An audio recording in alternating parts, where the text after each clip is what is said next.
हाल चाल? I hope आप बहुत ही अच्छे होंगे मेरे दोस्त। इस वीडियो में हम लोग पढ़ने वाले हैं आपका वृत्त से संबंधित क्षेत्रफल। जैसे कि दोस्तों आपने थंबनेल में देखा होगा, ये हमारा वन शॉट होने वाला है, 10 से 12 मिनट का होगा, जिसमें इस चैप्टर से रिलेटेड जितने भी कॉन्सेप्ट है उनको सीखने वाले हैं मेरे दोस्त। क्योंकि कॉन्सेप्ट आपका क्लियर रहेगा मेरे दोस्त तो प्रश्न आपके आसानी से होंगे।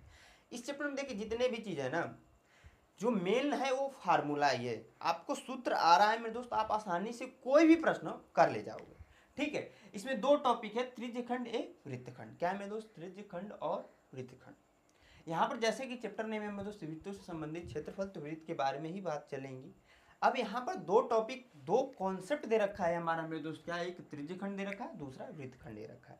तो त्रिज्यखंड क्या होता है उसको भी जान लेते हैं, और वृत्तखंड क्या होता है उसको भी सीखेंगे मेरे दोस्त। बहुत सारे मेरे भाइयों को, मेरे स्टूडेंट लोग को, मेरे दोस्तों को, छोटे छोटे मेरे भाइयों को पता भी होगा। ठीक है, तो यहाँ पर मेरे दोस्त देखिए त्रिज्यखंड मैंने हेडिंग डाल रखा है। त्रिज्यखंड क्या होता है? सिंपली ए वृत्त है, वृत्त आपको पता होगा क्या होता है। ठीक है, हम क्या करें अगर यहाँ पर कि यहाँ से इसको ऐसे मिलाएं और ऐसे बना दें मेरे दोस्त, तो यह जो बनता है ना, यह आपका होता है क्या? त्रिज्यखंड। क्या होता है मेरे दोस्त? त्रिज्यखंड होता है। यानी कि वृत्त के केंद्र से किसी एंगल, ठीक है, एक कोण के सहारे, इस कोण का मान हम लोग थीटा मान लेते हैं, तो एक कोण के सहारे वृत्त की परिधि पर जो चाप बनता है मेरे दोस्त, वो होता है वृत्त का त्रिज्यखंड। ठीक है, वृत्त के केंद्र से जो वृत्त की परिधि पर जो चाप, इसको बोलते हैं मेरे दोस्त चाप। चाप जो बनता है उसे बोलते हैं सिंपली त्रिज्यखंड। ठीक है, तो आपका यहाँ पर ये जो छोटा वाला भाग है इसका भी कुछ ना कुछ नाम होगा, और साथ में यह जो बड़ा वाला भाग है यह वाला, इसका भी कुछ ना कुछ नाम होगा। तो मेरे दोस्त आपको भी पता होगा, जब छोटा प्रश्न हम लोग लिखते हैं तो उसे दीर्घ बोलेंगे, अति लघु बोलेंगे, ऐसे बोलते हैं ना।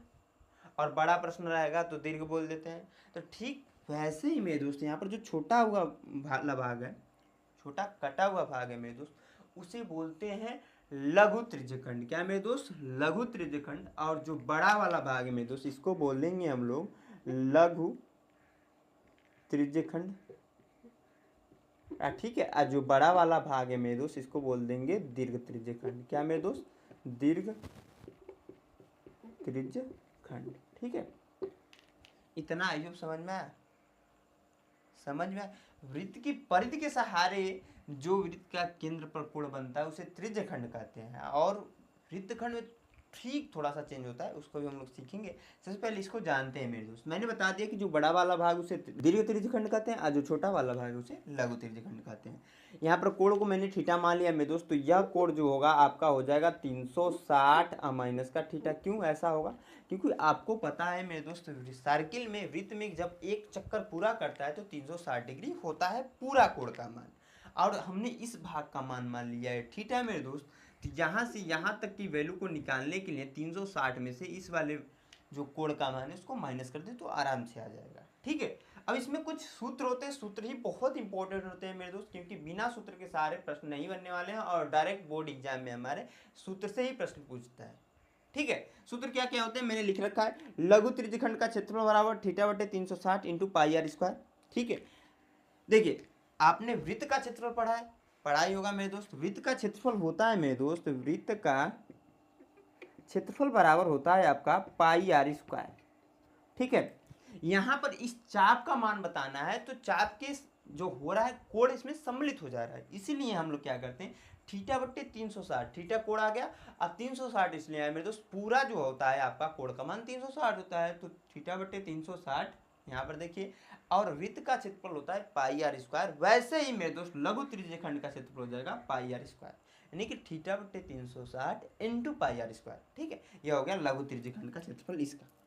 कभी कभी क्या होगा कि यहाँ से यहाँ तक का जो चाप की लंबाई है वो भी तो पूछ सकता है। हमने जैसे वृत्त की परिधि जब पढ़ते हैं तो क्या पढ़ते हैं, वृत्त की परिधि में क्या होता है, बाहरी भाग की लंबाई ही होता है।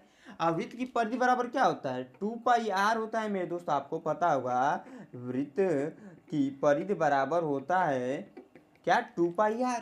तो वैसे ही मेरे दोस्त यहाँ पर लघु त्रिज्यखंड से जुड़े चाप की लंबाई, लघु त्रिज्यखंड से जुड़े चाप की जो ये लंबाई है उसका मान निकालने के लिए सिंपली फार्मूला होता है, कोण को सम्मिलित करेंगे यानी कि थीटा बट्टे 360 एंड टू जो वृत्त की परिधि होता है ना वही होता है यानी कि 2πr। बस खत्म। अगला देखिए मेरे दोस्त, हमने दीर्घ त्रिज्यखंड का क्षेत्रफल लिखा है, क्योंकि भैया आप लघु का निकालेंगे तो दीर्घ तो पूछ सकता है। इससे रिलेटेड मैंने प्रश्न भी कराए हैं, ये शॉर्ट में है आपका। ठीक है, तो दीर्घ त्रिज्यखंड का क्षेत्रफल बराबर होता है 360 माइनस थीटा बटे 360, क्योंकि मैंने बताया मेरे दोस्त इस कोण का मान होगा 360 माइनस थीटा, उसको हमने ऊपर रख दिया। अब पूरा होता है 360 तो उसको नीचे रख दिया है, और वृत्त का क्षेत्रफल होता है पाई आर स्क्वायर, उसको पाई आर स्क्वायर को बगल में लिख दिया। ठीक है, अभी आपका आई होप समझ में आया होगा। इसके अलावा एक और सूत्र यह भी होता है कि वृत्त का क्षेत्रफल माइनस लघु त्रिज्यखंड का क्षेत्रफल निकाल दोगे तब पर भी हो जाएगा। यानी कि मेरे दोस्त, यानी कि मेरे भाई, इस पूरे वृत्त का अगर क्षेत्रफल निकाल दो और इस छोटे भाग जो है आपका लघु जो त्रिज्यखंड है उसका क्षेत्रफल निकाल दो, तो इस भाग का क्षेत्रफल नहीं निकल कर आएगा, वही है और कुछ नहीं मेरे दोस्त। यहाँ पर लिखा भी गया है साफ साफ से, वृत्त का क्षेत्रफल माइनस का लघु त्रिज्यखंड का क्षेत्रफल। आइए समझ में आया होगा।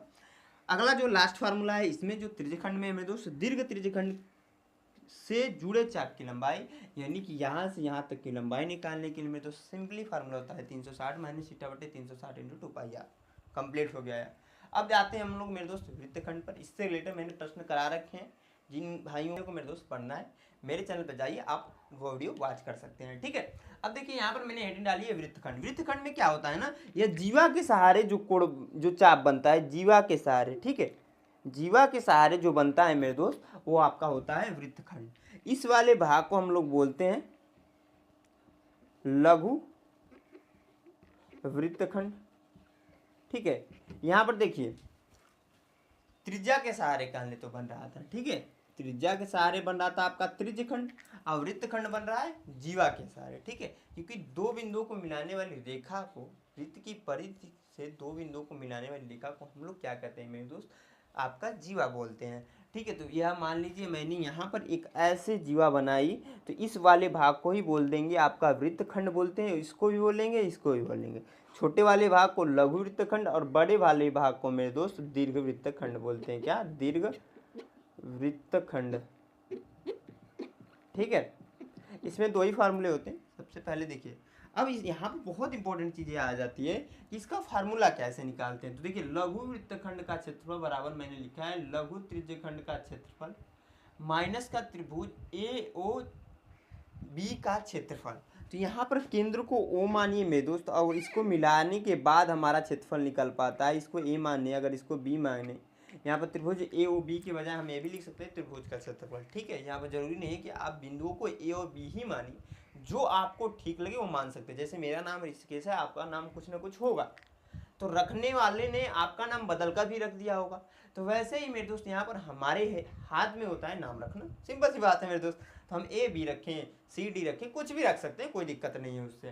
ठीक है, तो लघु वृत्तखंड का क्षेत्रफल बराबर होता है लघु त्रिज्यखंड का क्षेत्रफल माइनस का त्रिभुज ए ओ बी का क्षेत्रफल। यानी कि इस पूरे भाग का क्षेत्रफल हमें निकालना पड़ता है। इस लघु वृत्तखंड का क्षेत्रफल निकालने के लिए इस पूरे भाग का क्षेत्रफल हमें मेरे दोस्त निकालना पड़ता है, और उसके बाद से माइनस करना पड़ता है इस छोटे से त्रिभुज के क्षेत्रफल को, तब जाकर हमें इस भाग का क्षेत्रफल मिलता है, जो यहाँ पर हमें लघु वृत्तखंड मैंने बना रखा है। ठीक है, ऐसे ही मेरे दोस्त सेम जो दूसरा फार्मूला बन जाता है दीर्घ वृत्तखंड का क्षेत्रफल बराबर वृत्त का क्षेत्रफल, इस पूरे भाग का क्षेत्रफल हम लोगों को निकालना पड़ेगा, और फिर से लघु त्रिज्यखंड का क्षेत्रफल निकालेंगे। तो यहाँ पर यहाँ पर क्या होगा, रुक जाइए, हाँ, लघु वृत्तखंड का क्षेत्रफल निकालना पड़ेगा। यानी कि यहाँ पर इस छोटे भाग का क्षेत्रफल निकाल कर माइनस करना पड़ेगा, आराम से आ जाएगा। वृत्त का क्षेत्रफल निकालेंगे और उसके बाद इस छोटे भाग का क्षेत्रफल निकाल कर माइनस कर देंगे, आराम से हो जाएगा।